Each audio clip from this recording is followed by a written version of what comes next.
আমি প্রতিদিন দেখি আমি প্রতিদিন দেখি আপনি দেশের জন্যে দেশ দেশের উপরে লিখছেন কোনো না কোনো বিষয়ে, সাম্প্রতিক ঘটে যাওয়া ঘটনা কিংবা কোনো একটি ইস্যুতে আপনাকে দেখে আমি সরব হতে।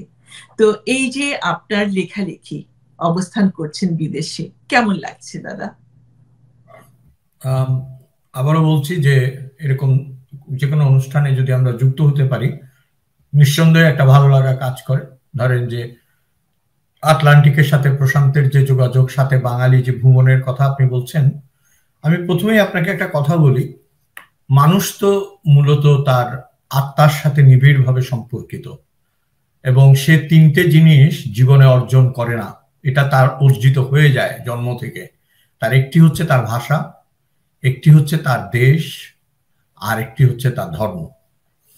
এই তিনটা সে জন্মগতভাবেই প্রাপ্ত হয়।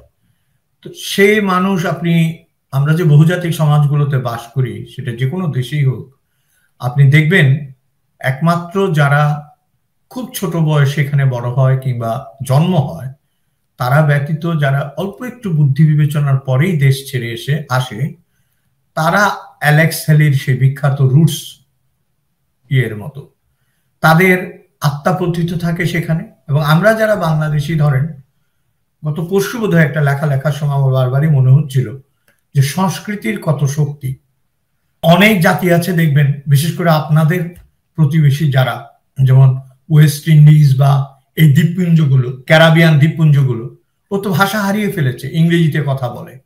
হ্যাঁ, আমাদের এখানে অস্ট্রেলিয়াতেও তাই। এই যে আপনি আদিবাসী বহুজাতিক সংস্কৃতি পদকের কথা বললেন, আদিবাসীরা হচ্ছে ইন্ডিজেনিয়াস পিপল। ওরা দাবি করে লক্ষ লক্ষ বছরের ইতিহাস ওদের, কিন্তু ইংরেজরা আসার পর থেকে তারা তাদের ভাষা অবলুপ্ত হয়েছে। ভাষা যখনই অবলুপ্ত হয়ে গেছে, ওই জাতিটি আস্তে আস্তে নিশ্চিহ্ন হয়ে গেছে। এখন আপনি খেয়াল করবেন, আমরা কিন্তু লড়াই করছি। এই যে আপনি বললেন আমি প্রবাসের কথা বলছি, এমনিতে লড়াই শব্দটাতে আমার ভয়, কারণ সারাক্ষণ বাংলাদেশে খালি বলে রক্ত দিয়েছি, রক্ত দেব, রক্ত 52, 47, আর আসলে রক্তের দরকার নেই, বুঝেছেন? এবার কিছু ভালোবাসার দরকার আমাদের দেশের।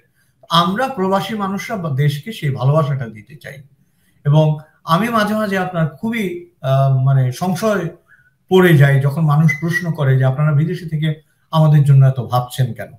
তো আমার দুটো উত্তর থাকে আপনার। তোমার যে মা, আমারও তো সে মা। আমি বিদেশে থাকলে কি আমার মাকে আমি ভালোবাসতে পারবো না? সেটাই। আর একটা কথা হচ্ছে, দেশের যারা শীর্ষস্থানীয় মানুষ, যারা আগামী দিনে নেতৃত্ব দিতে পারেন, তারা বিদেশে থাকলে দোষ নেই, শুধু আমরা বিদেশে থাকলে দোষ। এইটা আমি বুঝি না, বুঝতে পেরেছেন? তো মূল কথা হচ্ছে শেকড়ের টান, আত্মার টান। আর বাংলাদেশ হচ্ছে যত রকম পরিবর্তনই হোক একটি মায়ার দেশ। এর যে মায়া, এর প্রকৃতিতে যে মায়া, নিসর্গে যে মায়া, ভাষায় যে মায়া, সে মায়া আমাদেরকে জড়িয়ে রেখেছে। আমরা এটা থেকে বেরোতে পারি না। এবারে শুনবো আপনার কথা।